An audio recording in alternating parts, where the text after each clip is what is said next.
ఛత్తీస్గఢ్లో జరుగుతున్న సంఘటనలు చాలామందిని కలిచివేస్తున్నాయి. ఒకటి, ఈ దేశంలో ఉండే రాజ్యాంగము ఒక పరీక్షను ఎదుర్కొంటున్నది. అసలు ఈ రాజ్యాంగ విలువలు, రాజ్యాంగ ప్రకారము, రాజ్యాంగ ప్రమాణాలు, ప్రజాస్వామ్య వ్యవస్థ, చట్టబద్ధ పాలన ఇవి నిలుస్తాయా, నిల్వవా? ఎందుకంటే ఈ ప్రమాణాలు ఏవి కూడా ఇవాళ వాళ్ళు పాటించడం లేదు.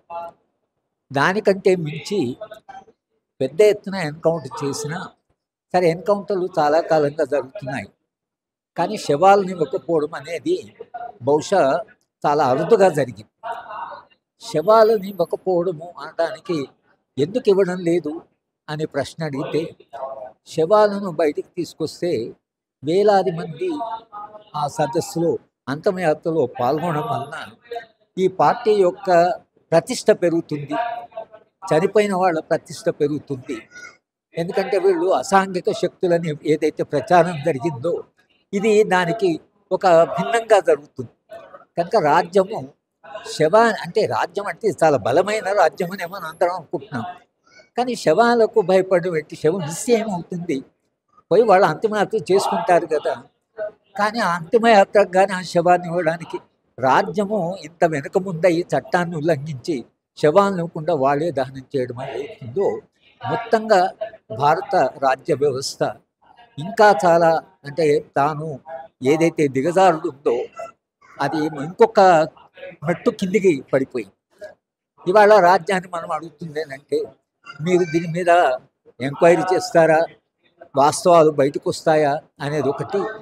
తర్వాత ఇలాంటి సంఘటనలు మళ్ళీ పునరావృతం కాకుండా ఒక విస్తృత ప్రజాభిప్రాయం రావాలి.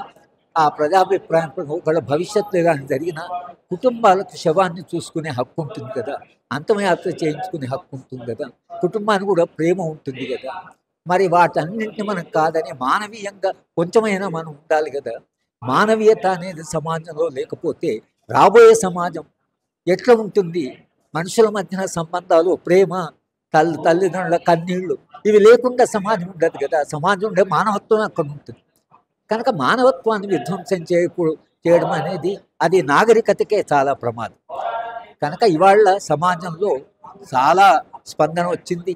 రాజ్యం కూడా తన వ్యూహాన్ని పునరాలోచించుకోవాల్సి ఉంటుంది, లేకపోతే ఇది రాజ్యానికి కూడా పెద్ద సవాలుగా మారబోతుంది. కాబట్టి ఇవాళ మా ఉదయం నుంచి ఇక్కడ జరుగుతున్న సభలన్నింటిలో కూడా ఈ ఆవేదన కనిపిస్తున్నది.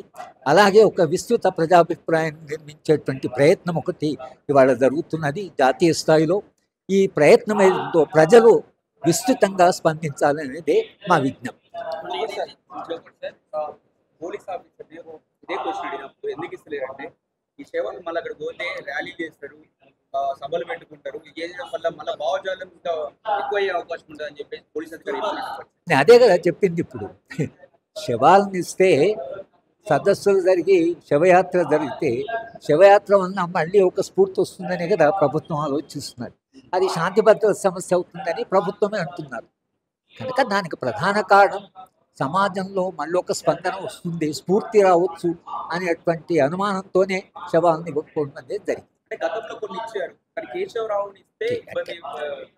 మొన్న ఆమె రైటరు చనిపోతే పెద్ద ఎత్తున ఆమె అంతిమయాత్రలో పాల్గొన్నారు.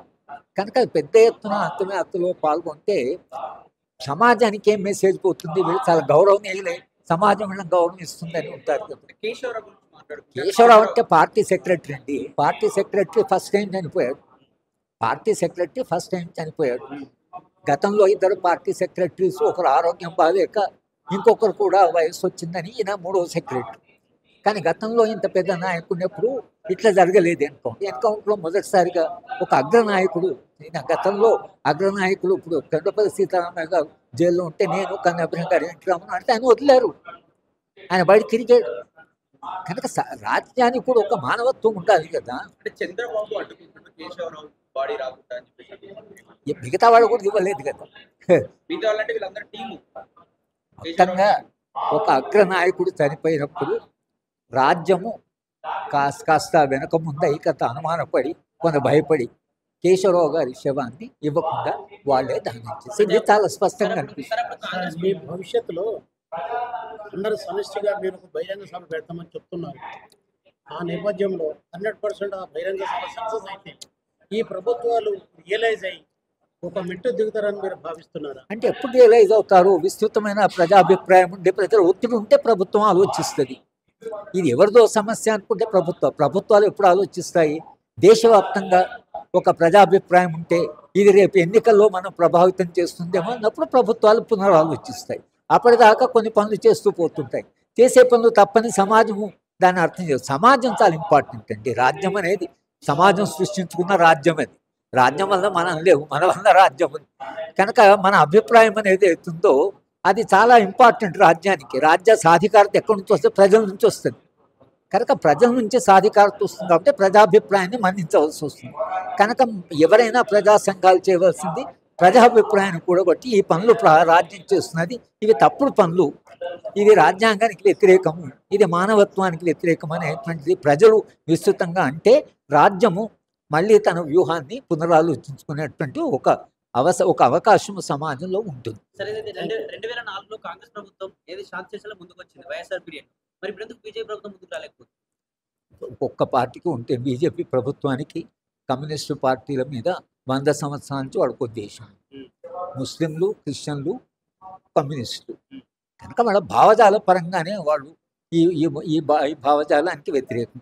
కాంగ్రెస్ పార్టీ అంటే అకామిడేటివ్ పార్టీ. కాంగ్రెస్ పార్టీకి ఈ పార్టీకి చాలుతాయి. ఈ పార్టీకి చాలా బలమైన భావజాలం కనుకనే వాళ్ళు ఆ భావజాలం ప్రకారం నడుచుకుంటారు. ఇదేమో ఆశ్చర్యపడవలసిన అవసరం లేదు. ఇవన్నీ ఊహించింది. భారతీయ జనతా పార్టీ అంటే దానికి ఓ బలమైన భావజాలం ఉంది, దానికి హ్యూజ్ కార్డర్ ఉంది, విస్తృతమైన మీడియా ఉంది. కానీ శవాన్ని ఇవ్వడానికి ఎందుకు ఇంత వెనుక ముందయ్యారనేది మాత్రము ప్రశ్నార్థకం.